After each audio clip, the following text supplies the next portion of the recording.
I'm Ross Hjelseth, and today I want to help you better understand the power of words and what you say, what I say, and how that influences life. Several years ago, I decided to create a mission statement for myself. I had helped organizations create mission statements and vision statements and strategic plans and core values. So I was familiar with that process of creating a mission statement. And I felt like I should create a mission statement for myself so that I would have a more focused sense of purpose. So I created this as a mission statement. It took me several weeks and I wordsmithed it to get it exactly how I wanted it. And it really turned out quite simple. And my personal mission statement is to serve God and people to the best of my ability. So I see this series of podcasts to be intentional on my part on how I can serve people. In that regard, this mission statement aligns itself with a book I read several years ago by Simon Sinek. You may be familiar with Simon's work. He's appeared on several TED Talks. He's written several books. But one of the books that Simon Sinek wrote is a book called Start With Why. That book had a profound impact on me as a leader.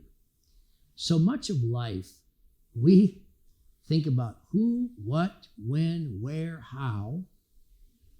And when we get busy doing life, we get focused on the who and the what and when do I need to be there and who else is going to be there and what are we going to do.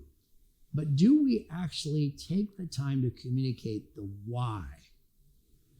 So leaders, I think, are responsible for creating the why, to explain to their people, how is it, but more importantly, why is it that we are doing what we do? Why do we have core values with an organization? So Simon's book gave me a real picture of clarifying the why.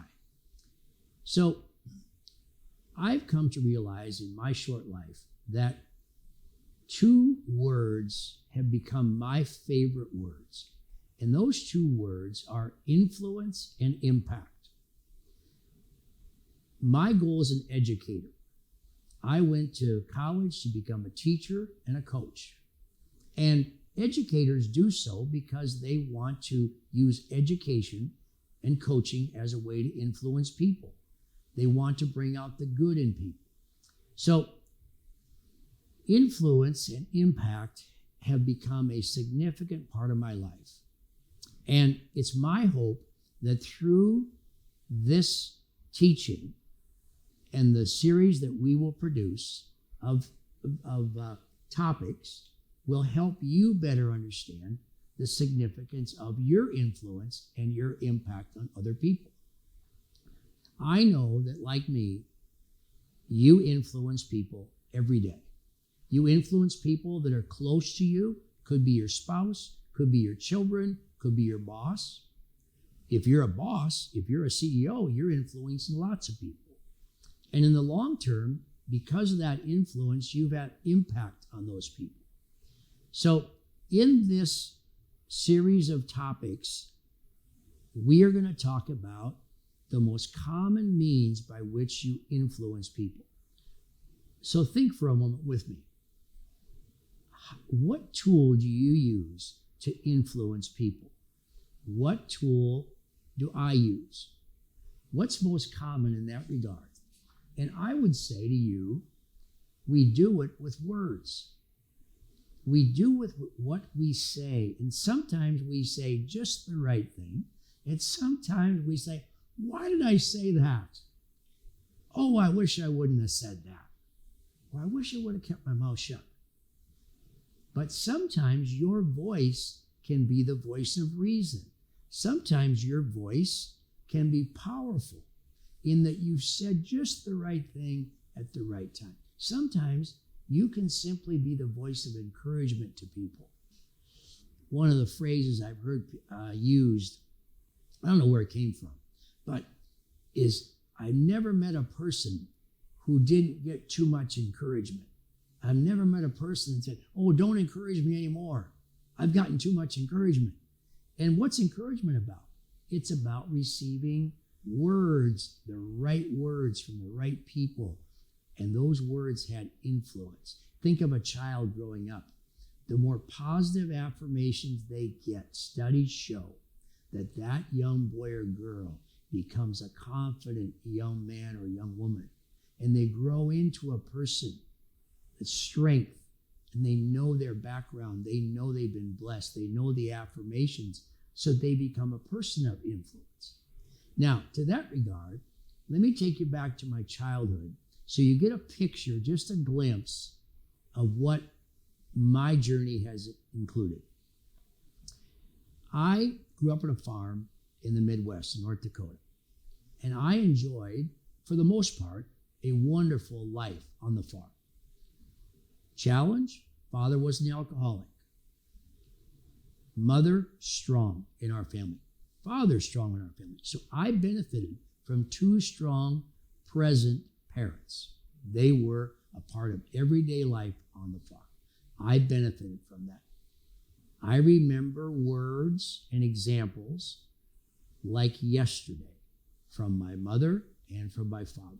Those words and their words to me, both praising and sometimes a little bit harsh, had impact on who I am today.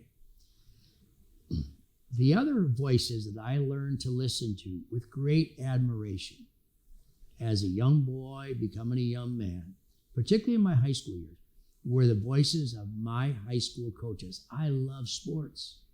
I don't know what your loves and your passions are, but I would predict, I would say that likely there are people that enjoy those same infatuations that you do, those same passions that you have, that speak into you as well. And you look at them and you say, I can learn from that person. I want to listen. That was Ross when I was 15. My coaches were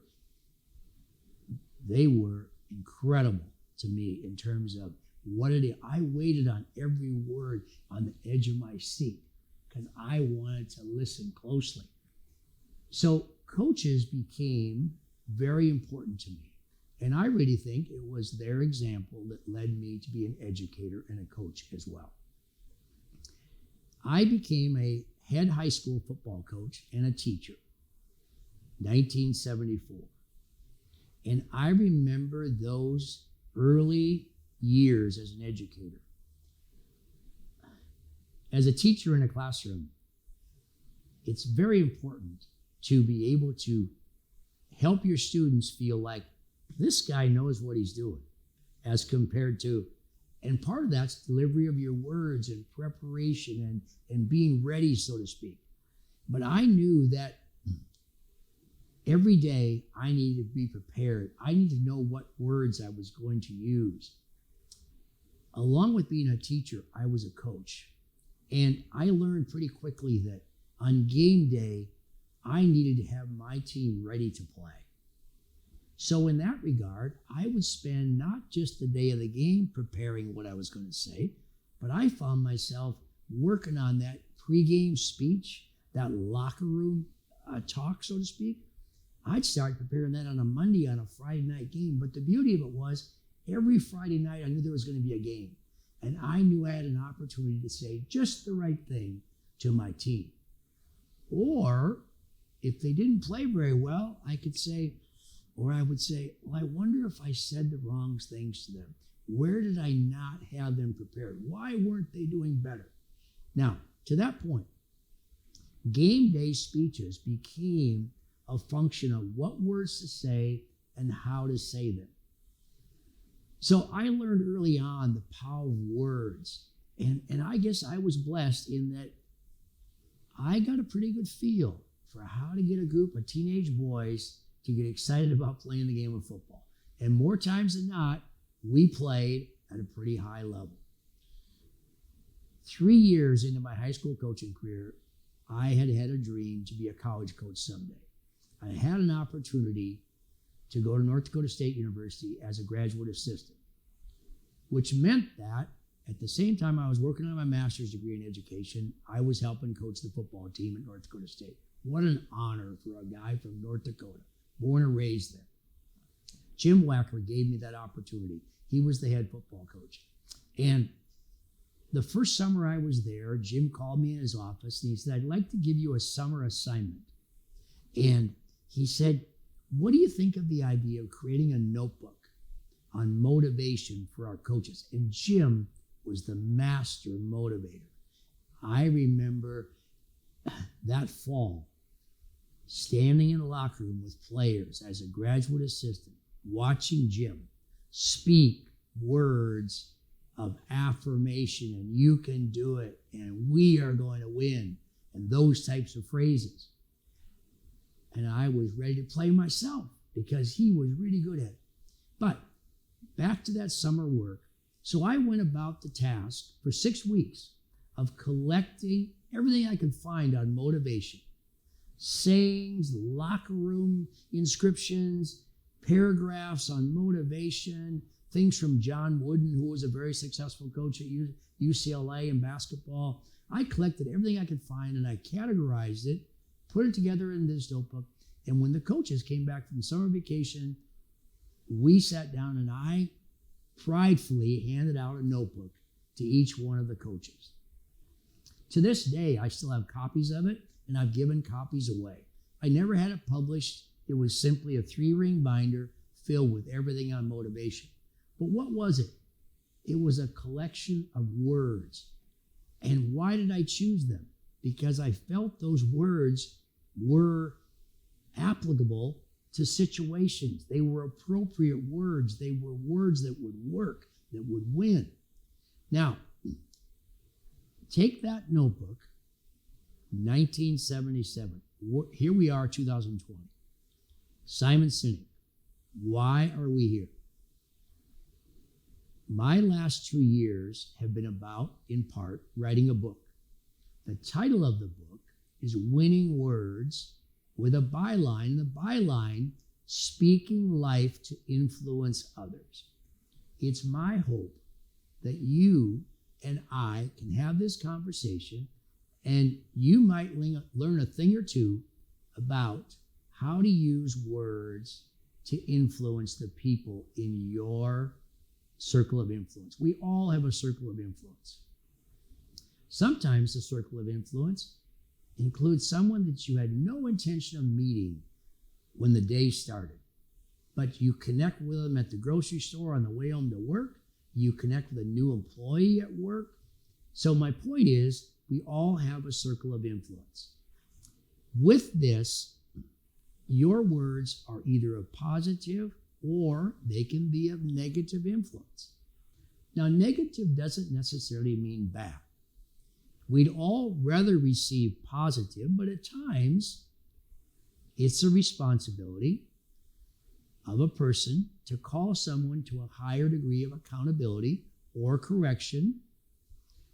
So in that regard, the words sometimes can be negative and they can still be positive in that they've helped cause correction. They've helped bring about improvement. So words can be positive or negative. Now, if I asked you which of the two you'd rather be to someone else, you'd much rather be positive. I totally get that. Now, this book will be published in March, and the book will have sayings, stories, and different pieces that I've collected from people all over the country, and they'll all be about topics. And this series of podcasts, my goal is to, one at a time, take these topics and go deeper and use them as teachings whereby which you may glean a thought or two that's helpful to you about the power and the influence you have with your words. The topics in the book include topic of faith. Where does faith fit in life? Where do words fit in faith? Topics such as training the mind, training the body, discipline, the value of discipline. Discipline is not a bad word. Discipline is one of the essence of life. There's a topic in there on perseverance. Life sometimes is hard. It was one of my favorite chapters to write in the book.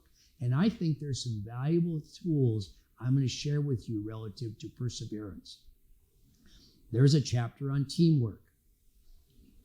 There's no better example of teamwork than the family home. The best families operate because they can trust one another. They believe in one another. They love one another. Teams are a lot like that. The best teams are close together. They built themselves to belong to each other. There's a chapter on motivation, just like that motivation notebook that I wrote in 1977. There's a chapter on humor. Sometimes your words can be used, just the right humorous anecdote becomes exactly what was needed at a point of tension in a meeting or in a family discussion, or, honestly speaking, my wife and I are having a conversation, and for whatever reason it goes south, and there's a little tension in the room, and one of us has to break the ice, so to speak. So sometimes humor becomes a way by which your words can be just the right ointment on the tension, so to speak. There's also a chapter on leadership, and I think leaders have a high degree of accountability for what it is they say, and how is what they say received by people. One of the things I've come to believe in as a leader is I have to be careful what I say, because it really doesn't matter what I thought I said. It's how I said it, and more importantly, how did people receive it? So words can be either intentional in it that they're received as I thought they were going to be, but sometimes people can walk out of my office and what I said was not what they interpreted. And so in that regard, there's that teaching there. There's a chapter on success. There's a chapter on character. There's a chapter on legacy. So this book is going to help me with this podcast series, and I'll reference it periodically, but it's basically going to become a series of teachings about the use of your words and what these words can do to influence and impact other people. I know that words have impacted my life, and I know I have said just the right thing at the right time to a person or a large audience of people. But sometimes I've had a conversation with someone and they've come back to me later and say, Ross, I don't think you meant to say, they're being kind. I don't think you meant to say what you did, but you hurt me. And that's the reality of life. And that's why I started this today by saying, when we're living, life happens. In that regard, your words are just so, so important. It's my thought that you can influence other people. You do it every day. Can I help you in that regard to be better at influencing other people? One of my favorite sayings is, we get better or worse every day. We never stay the same. I've told that to football teams for 35 years. Where I got that from, I have no idea. But we get better or worse every day. We never stay the same. It's my hope that I can help you get a little bit better today.